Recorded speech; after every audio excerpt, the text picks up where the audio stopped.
سوال دا دی چې ښځه د خپل زوم سره مصافحه کولی شي او که نه، لاس ورکولی شي او که نه. جواب دا دی چې خواښې چې دا ابدي محرمه ده، د ښځې مور دا ابدي محرمه ده، نو لهذا د ده سره لاس ملاول جایز دي.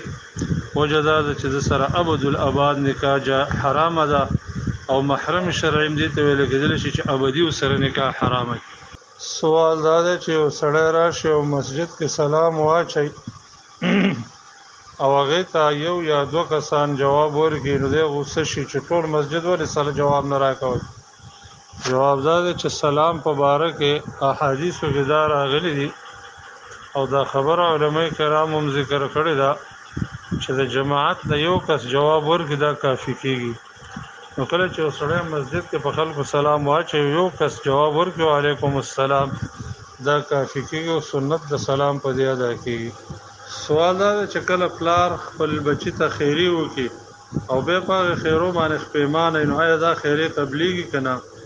جواب دا دی قبولیت او نه قبولیت خو د الله په لاس کې دی، خو پلار له پکار دي چې بېرته خپل بچي ته ډېرې دعاګانې وکړي او بېرته د بچي دپاره چې دی ډېر خیرونه د الله رب العالمین نه وغواړي. سوال دا دی چې یو سړی قسم وکړي چې زه به د خپلې کور والا سره نه ملاوېږم او بیا ملاو شي، نو بیا به څه کوي؟ جواب دا دی چې دا به کفاره ورکوي.